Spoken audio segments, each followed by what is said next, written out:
All right, if you've been trying to get lean but aren't seeing results, this is the video for you. And a little bit of a quick disclaimer up front. I am not going to bore you with the usual fat loss advice. Things like be in a calorie deficit, track your calories, or lose weight at a sustainable pace. That stuff is everywhere. You can find it in books, YouTube videos, and podcasts. And actually, in fact, I've already covered the basics in a video called How to Achieve a Healthy Body Weight, which I will link to in the show notes. If you're unsure about how fat loss works, go and watch that first. From this point on, I'm going to actually assume you have a fairly solid plan. Because look, here's the truth. Most people don't struggle because their plan is wrong. They actually struggle because they can't stick to the plan for long enough. And look, I get it. Losing fat and getting lean is actually really hard. You have to stay active, you have to eat less, and you have to say no to temptations, not just for a few days or weeks, but for months. And that is super tough.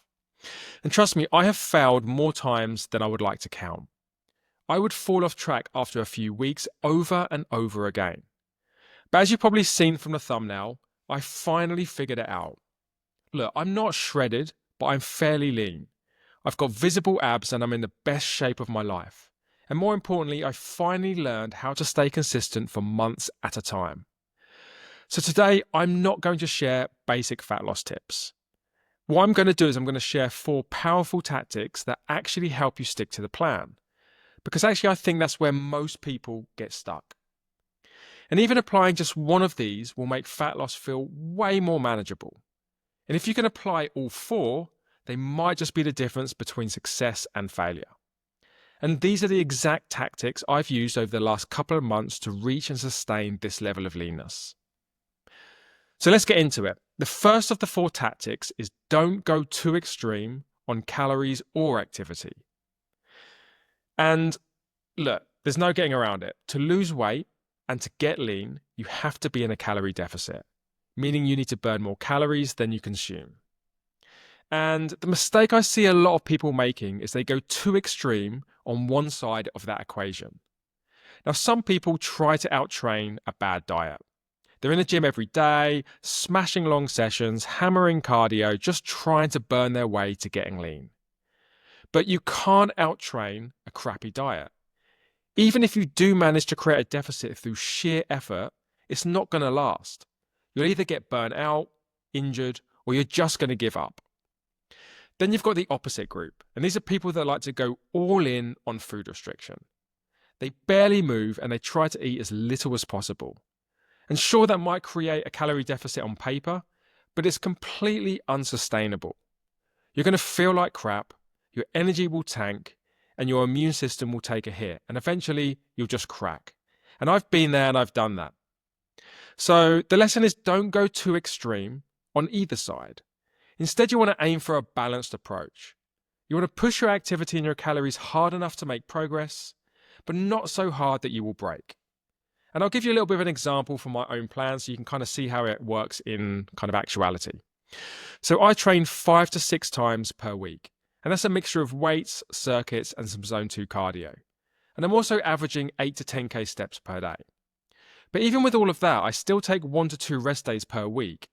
And there's at least a few of my sessions each week that are under an hour. So whilst I'm active, I'm not going too crazy.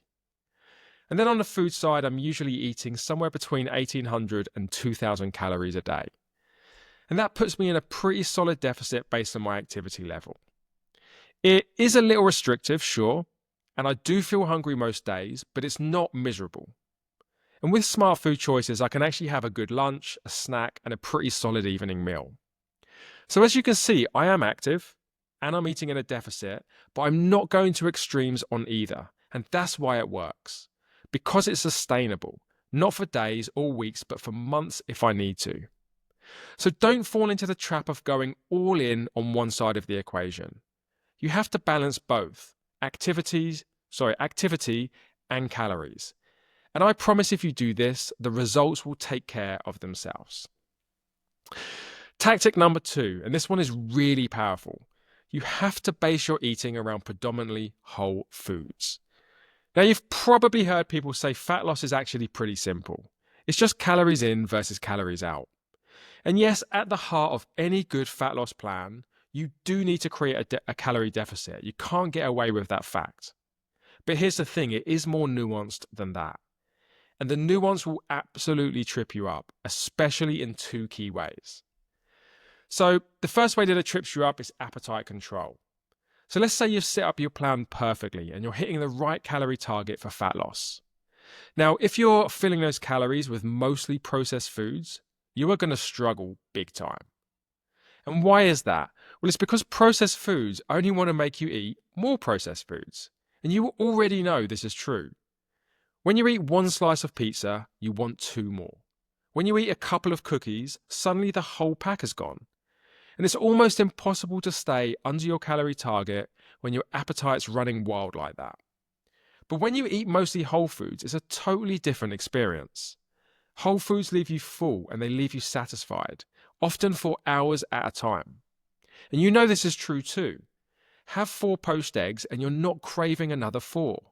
If you eat a big salad, you don't need a second one. You're good. And that's the power of whole foods. They kind of help you actually stay in control. And the second thing to whole foods is that your body just runs better on real food. Now, I've seen people eat in a calorie deficit while still eating quite a lot of junk food. And the honest answer is they just don't look great. They hit plateaus, they look tired, flat, and run down. And it's like putting sugar in a gas tank and expecting the engine to run properly. It won't and it can't. Your body is a complex machine, and if you want it to perform well, especially during fat loss, it needs the right fuel. And that means eating at least probably 80% whole foods. So you want to be thinking meat, vegetables, some type of starches, nuts, seeds, and fruit. And that 80% mark is my personal baseline. When I'm above it, and actually closer to 90%, everything feels smoother. I feel better, my appetite is steady, and fat loss feels automatic. But when I dip below 80% and into the 70s or 60s, things start to fall apart. I get cravings, my energy dips, and the wheels start to come off. So look, here's a takeaway for whole foods. Yes, calories in versus calories out is the foundation. But the type of food you eat changes everything. Whole foods help you control your appetite, and they help your body run efficiently. And most importantly, they make your plan sustainable. So shoot for 80 to 90% whole foods. Trust me, your body is going to feel completely different and the results will follow. All right, tactic number 3. Fasting is a super weapon. Now look, I get it. You've probably been bombarded by every fitness influencer talking about the benefits of fasting. But I am not here to talk about vague health benefits or claim that fasting will magically burn fat faster. For the type of fasting that we're going to be talking about, intermittent fasting and shorter eating windows, the science actually doesn't show huge biological advantages for fat loss. But here's why fasting is a super weapon when it comes to getting lean. It helps you stick to your calorie target. And that's actually one of the hardest parts around losing fat and losing weight, right? We've already talked about the two sides of the fat loss equation, calories in and calories out. And let's be honest, consistently sticking to the calories inside is really tough. You're going to be hungry and you'll be tempted by meals out, breakfast with family, travel, snacks, fill in the blank. But fasting gives you a simple, powerful way to deal with that. And it's not about science, it's just about shrinking your eating window so you're less likely to overeat. That's it. That's the magic with fasting. So, like I did for the other things, let me show you how I use it. So when I'm cutting and trying to get lean, I fast most mornings. I will have a light lunch probably around 1 or 2 p.m. and then a small afternoon snack with a normal dinner. And honestly, that morning fast is everything. If I eat breakfast, it's game over. My appetite kicks in hard, and now I've just got a long window of eating ahead of me, and the odds of staying on target go significantly way down. But if I fast until the afternoon, it's so much easier to stay within my calories. And it's literally the difference between hitting my target or blowing straight through it. Here's another way I use fasting. Say, for example, I am eating dinner out at a restaurant. If I eat like normal during the day and then go out for a meal in the evening, I'm easily going to blow past my entire day's calories in that one sitting. So instead, I use 1 meal a day strategy. On days like today, where I've actually got dinner out with friends, I just fast until that meal. And then I eat freely, enjoy myself, and still come in around 1,800 calories for the day. Job done. There's no guilt and there's no getting off track. The same type of thing can be applied to travel. So when I'm away and the routine's out the window, I will fast way more aggressively, or I'll do the 1 meal a day strategy for a few days. And it works beautifully. So look, there's no magic and there's no metabolic hacks. Fasting for me is just a powerful tool to help me hit my calories on regular days and to also navigate the tough ones like meals out, social events, or when I'm traveling. Because blowing out on weekends or restaurant meals is one of the fastest ways to destroy your deficit over time. And that's absolutely going to stop you from getting lean. So use fasting, not for the hype, but just as a strategy to consistently hit your target window. All right, last tactic. And this final tactic did take me a while to figure out, but it made all of the difference. Only focus on your weekly calories as an average. Now, let's say your daily calorie target is 2,000, and you know that that puts you in a nice deficit to lose fat and to get lean. Well, here's where most people go wrong. They think you have to hit exactly 2,000 calories every single day. But the truth is that's really, really hard to do. Life just doesn't work like that. Every day is different, and some days are easier and some are chaos.